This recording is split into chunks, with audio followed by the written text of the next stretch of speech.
Otis, written and illustrated by Loren. There was once a friendly little tractor. His name was Otis, and every day Otis and his farmer worked together, taking care of the farm they called home. Otis liked to work.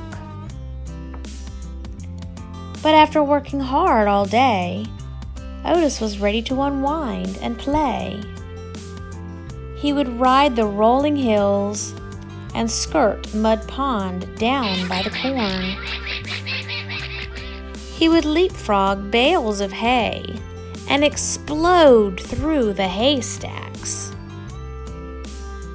On occasion, he would chase a rabbit or play Ring Around the Rosie with the ducks to the sound of a steady put, puff, puttity chuff. And sometimes, at the end of the day, he would just sit under the apple tree and watch the farm below. Every night, tired but happy, Otis would put Puff into the little stall in the barn that was all his. One night when Otis was fast asleep, the farmer brought a beautiful baby calf into the barn. The calf bawled and bawled for her mother. But when the sleepy sound of a soft put puff puttity chuff came from the next stall, the scared little calf stopped bawling and drifted off to sleep. From that day on, the calf started following the little tractor wherever he went. Put, puff, puttity chuff. She followed him over the rolling hills and down by Mud Pond. She was right behind him, leapfrogging bales of hay. And the calf made their games of Ring Around the Rosie all the better. Sometimes, at the end of the day, the two of them would just sit together under the apple tree and watch the farm below. Otis loved his little calf, and the little calf loved Otis. Then one day, the farmer surprised everyone with a brand new yellow tractor. "Time to move out, Otis," the farmer said.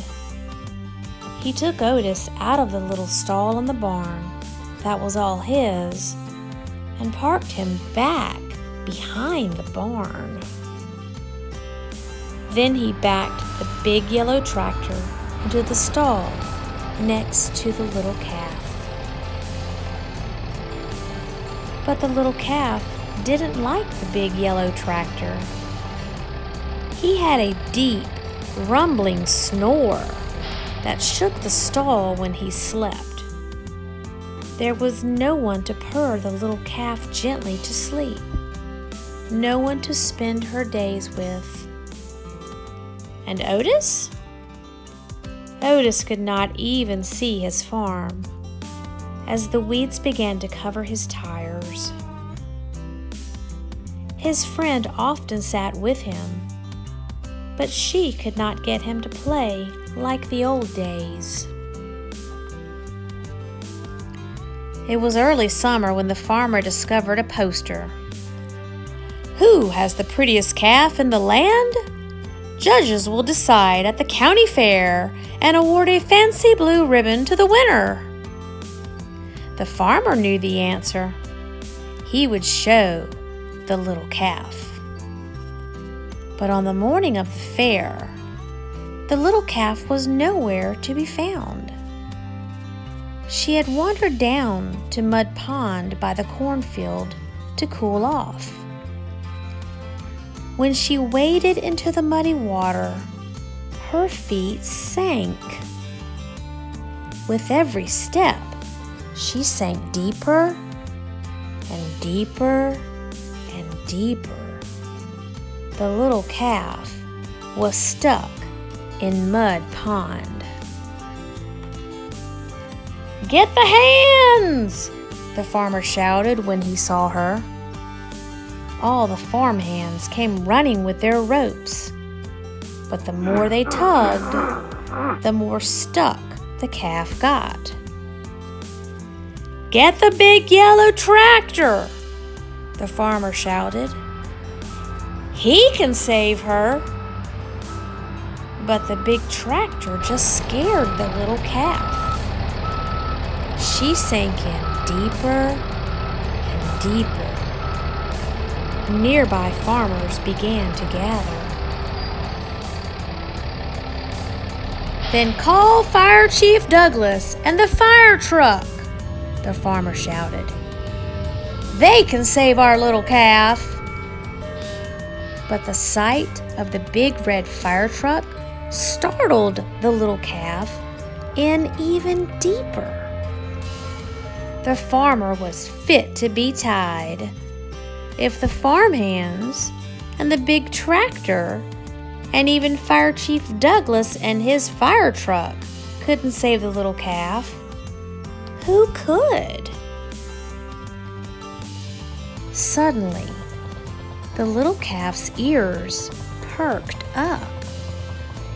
Over the hum of the growing crowd, there came a faint sound in the distance, a soft, rhythmic purr. Puff, puff, puttity chuff. The crowd turned and looked. The sound became louder. Put, puff, puttity chuff. And all at once, Otis putt-puffed from around the barn. He turned and headed straight toward Mud Pond. Otis putt-puffed down the rolling hill and pulled right up next to the muddy water's edge. The calf heard her friend's puttering purr and bawled. It was something like a hello.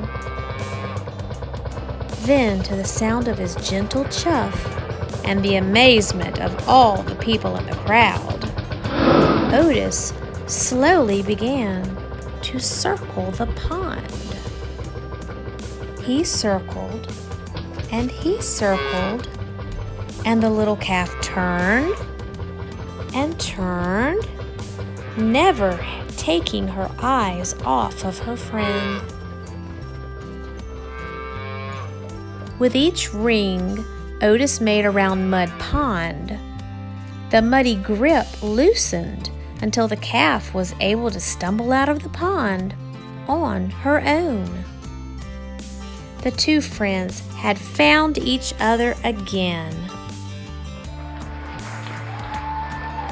Otis led the calf right down the dusty road toward the village, and everyone threw flowers as they went, following them into town. It looked like a happy parade. No one needed a fancy blue ribbon to tell them that the calf was a special calf. Otis was a special tractor, and the two of them were special friends.